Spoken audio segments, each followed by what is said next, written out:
Hello बच्चों, आज हम 15 पाठ है ना, यानी पंचदश पाठ को समझेंगे जो कि है भगीरथ। तो पहले जो पिंक बॉक्स में लिखा हुआ है हम उसे समझ लेते हैं। अस्माकं भारत देशे बहवयः नद्यः सन्ति, तासु परम पावनी मुक्तिप्रदायिनी गंगा नदी वर्तते। हमारे देश में बहुत सी नदियाँ हैं, उसमें से परम पावनी मुक्ति प्रदान करने वाली नदी है गंगा नदी, है ना। बहुत सारी नदियाँ, लेकिन मुक्ति प्रदान करने वाली नदी का नाम है गंगा।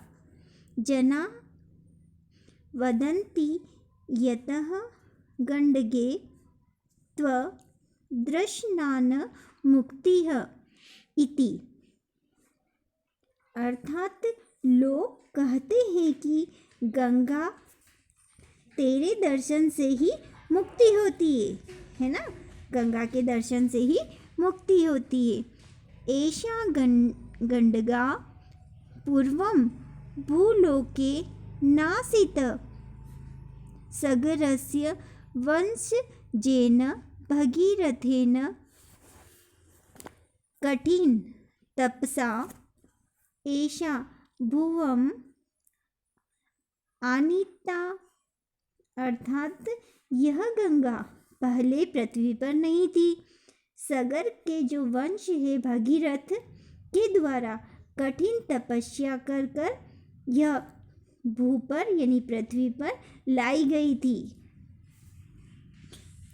एषा कथम किमर्थम च भूलोके न आनीता इति पाठे अस्मिन् प्रस्तूयते। यह कैसे और किस लिए पृथ्वी पर लाई गई, इस पाठ में प्रस्तुत किया गया है। अर्थात इस पाठ में यह बताया गया है कि जो गंगा पवित्र पावनी नदी है वह किस कारण से पृथ्वी पर लाई गई थी। भागीरथ ने इतनी कठिन तपस्या कर कर उसे पृथ्वी पर किस कारण से लाया गया था, वह इस पाठ में आपको समझाया जा रहा है। तो ठीक है, अब हम पाठ स्टार्ट करते हैं। सूर्यवंशय राजा सगर आसीत, अर्थात सूर्यवंश के राजा थे सगर, उनका नाम था सगर। सह एकदा अश्वमेघ यज्ञं कृतवान्, एक बार उन्होंने अश्वमेघ यज्ञ किया। यागस्य अन्ते यागस्य अश्वः यत्र तत्र श्रचारं कृतवान्, अश्वमेघं कृत्वा सगर स्वयं इन्द्रः भविष्यति इति देवेन्द्रस्य असूया आसीत, अर्थात यज्ञ के अंत में यज्ञ के अश्वमेघ ने यहाँ वहाँ भ्रमण किया, यानी जो अश्वमेघ का घोड़ा रहता है ना, उसने यहाँ वहाँ भ्रमण किया। अश्वमेघ करके राजा सगर स्वयं इंद्र को प्राप्त हुए। अश्वमेघ यज्ञ करने के बाद जो है इंद्र लोक की प्राप्ति हुई उनको। ऐसे देवेंद्र को ईर्ष्या हुई, इससे जो है देवेंद्र जो इंद्र के देवता थे उन्हें उससे जलन होने लगी। तस्मात् सः यागस्य विधानं कर्तुं मार्गं चिन्तितवान्, इसीलिए जब उनको उनसे ईर्ष्या होने लगी तो इसलिए उन्होंने कहा कि यह यज्ञ, इस यज्ञ के मार्ग में बाधा डालने का मार्ग सोचकर वहाँ से उन्होंने कोशिश करी कि कैसे भी कर कर इस यज्ञ को पूर्ण नहीं होने देना है और उसमें बाधा डालने की उन्होंने प्रयास किया। ततः अश्व गृहीत्वा पाताललोके पाताललोके कपिलमुनेः पुरतः स्थापितवान् तदा मुनिः तपः कुर्वन् ध्याने आसीत्। अतः सः किमपि न ज्ञातवान्। अर्थात उन्होंने जो है बाधा डालने के लिए सोचा है ना, उनके मार्ग में मुसीबत और परेशानी डालने के लिए उन्होंने विचार किया। वहाँ से अश्व लेकर पाताल लोक में कपिल मुनि के आश्रम में बांध दिया। उस घोड़े को पकड़कर उन्होंने कपिल मुनि के आश्रम में बांध दिया। तब मुनि तप कर रहे थे। तप करते हुए उनका ध्यान नहीं गया, इसीलिए वह कुछ भी नहीं जान पाए कि किस प्रकार से इंद्र ने जो है उस घोड़े को पकड़ लिया, सगर के घोड़े को पकड़ लिया और उनके आश्रम में बांध दिया, क्योंकि वो तो तपस्या में लीन थे। तब जो है सगरस्य षष्टिसहस पुत्रः अश्वम अन्वेष्टुं सर्वत्र गतवानः। अर्थात सगर के 60,000 पुत्र अश्व को खोजने के लिए सभी जगह गए, है ना। जो है सगर जो राजा था उसके 60,000 पुत्र थे, 60,000 लड़के थे, जो सभी पुत्र इधर उधर उस घोड़े की तलाश में चले गए। अन्ते ते पातालम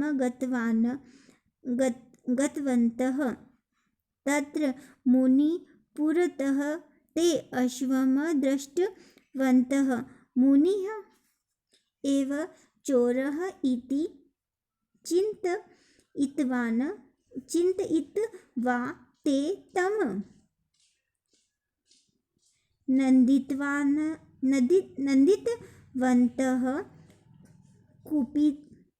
कुपितः मुनिः तान् सगरपुत्रान् क्रोधाग्निना दुग्धवान्। ते भस्मरूपेण तत्र पाताललोके स्थितवन्तः। तेषां सद्गतिः न अभवत्। एतेषां मुक्तिः कथं भवेत्? पूर्वजनानां मुक्तिः वंशज प्रत्यन्तेः एव संभाव्यते इति शास्त्रमतम्। अर्थात जो है उनके जो 60,000 पुत्र थे वे सभी उस घोड़े को ढूंढने के लिए निकल गए। अंत में पाताल लोक में, यानी सबसे आखिरी में वे पाताल लोक में गए तो वहाँ मुनि के सामने उन्होंने अश्व के घोड़े को देखा। मुनि ही चोर है ऐसा सोचकर उन्होंने मुनि की निंदा करनी शुरू कर दी कि मुनि चोर है, मुनि खराब। इस तरह से उन्होंने उसकी निंदा शुरू कर दी, बुराई शुरू कर दी। गुस्से में मुनि ने उन सगर पुत्रों को क्रोधा अग्नि में जला दिया, यानी उन्होंने जो है गुस्से में सभी पुत्रों को जला दिया। वे भस्म रूप में वहाँ पाताल लोक में ही रह गए, मतलब वो राख बन गए और सभी जो है पाताल में ही रह गए।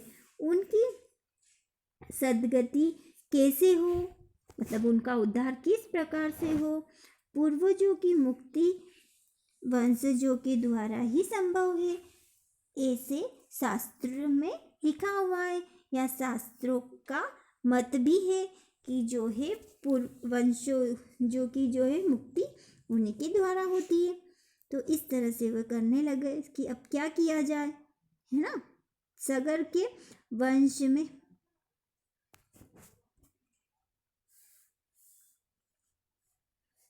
सगर के जो वंश था,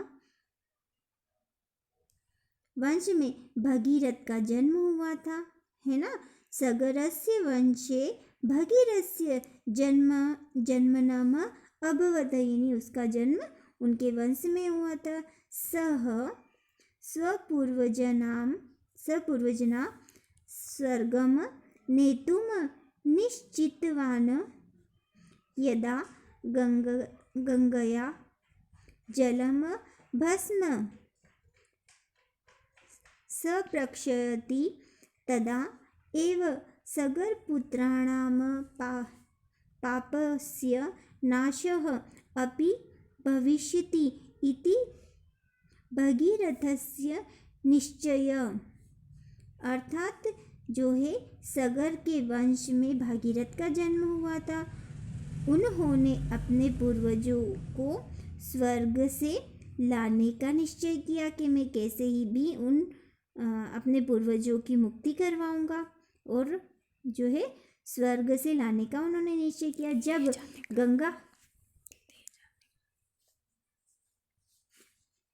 गंगा का जल भस्म को स्पर्श करेगा, यानी भस्म को राख को छुएगा, तभी सगर पुत्रों का पाप का भी नाश हो जाएगा। ऐसा भगीरथ ने निश्चय किया कि मैं जो है गंगा को धरती पे लाऊंगा और अपने पूर्वजों की भस्म को जो है गंगा का स्पर्श कराकर सभी को मुक्ति दिलाऊंगा। इस तरह से उन्होंने निश्चय किया। उसके बाद जो है तस्मिन् काले भूलोके गंगा न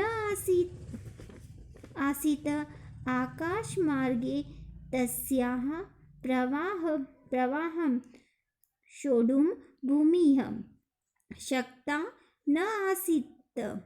अर्थात जब जो है उन्होंने निश्चय किया, उस समय गंगा धरती पर नहीं रहती थी, आकाश में रहती थी, है ना। तो उस समय जो है पृथ्वी पर गंगा न रहने के कारण आकाश मार्ग से उनके बहाव को सहन करने की शक्ति किसी में भी नहीं थी। सहन करने की शक्ति जो है पृथ्वी पर किसी में भी नहीं थी। उन्हें प्रथम ग्रहण करने की शक्ति परमेश्वर, है ना, तो परमेश्वर में ही थी। तो ताः प्रथमत ग्रहन्तु परमेश्वरः एव शक्तः आसीत्, यानी परमेश्वर में ही यह शक्ति थी। तस्मात् ईश्वरं ध्यात्वा भागीरथ तपः कृतवान्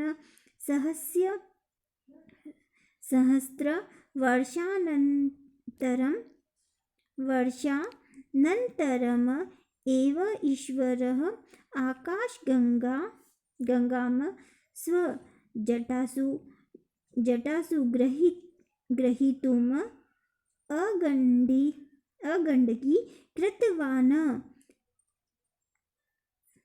एवं सा नदी ईश्वरस्य जटासु प्रथम पतितपावनी आकाशगंगा तदा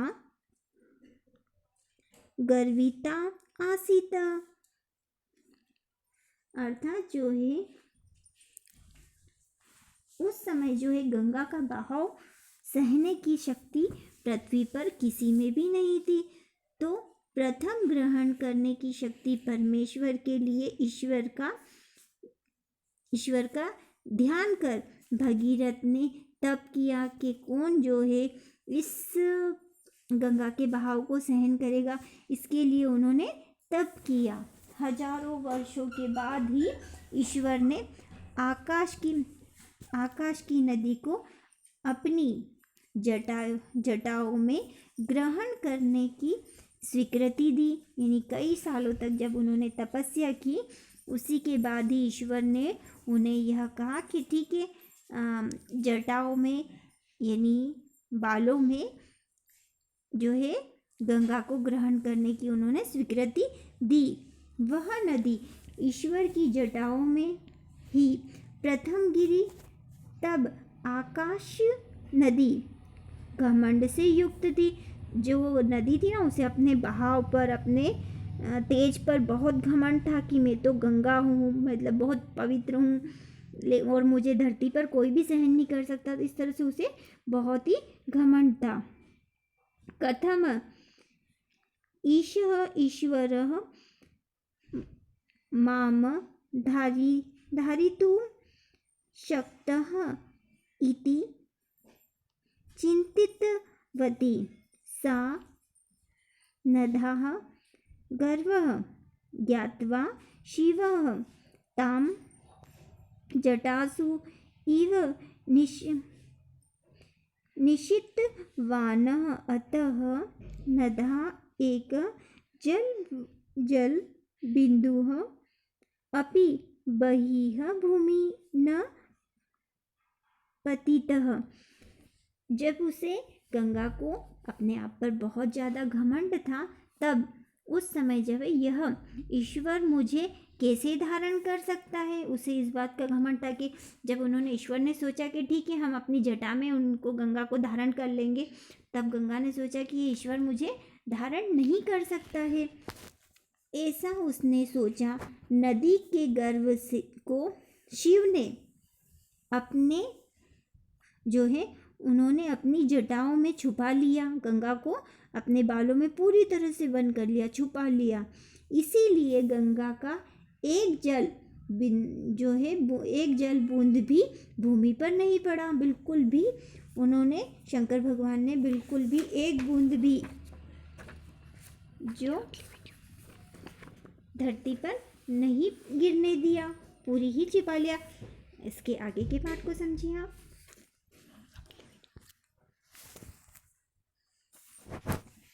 भगीरथ दुखित अभवत स पुनः तपः कृतवान। इससे भगीरथ बहुत दुखी हुआ कि मैंने इतने साल तक तपस्या की और गंगा तो धरती पर आई नहीं, है ना। तो इससे उन्हें वापस से पुनः उन्होंने तपस्या करी। शिव तस्य पुरतः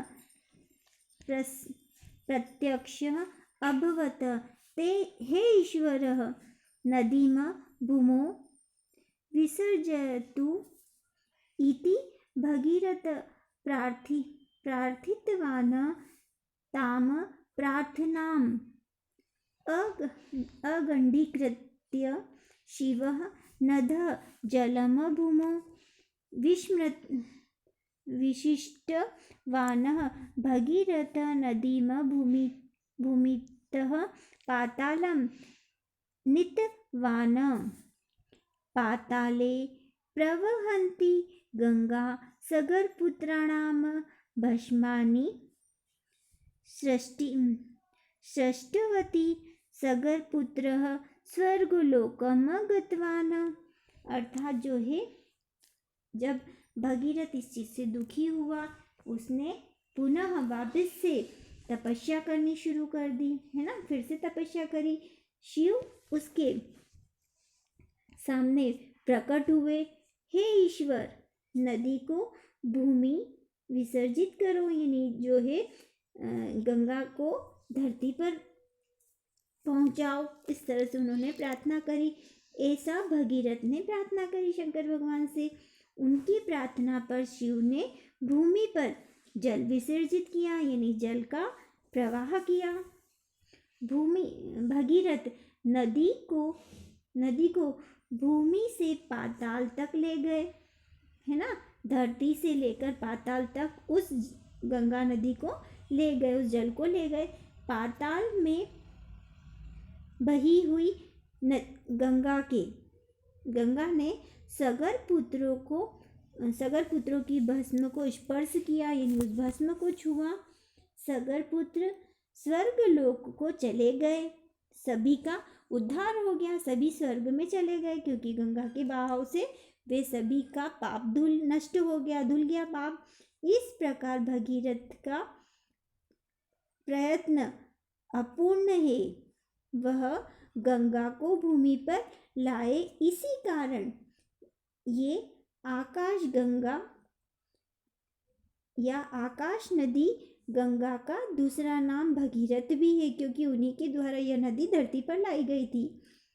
प्रयत्न के विषय में कहा गया है कि, है ना, प्रयत्न के विषय में क्या कहा गया ये भी समझिए। कहा गया है कि इत्यर्थ भगीरथस्य प्रयत्नः अपूर्वः स गंगा भूमि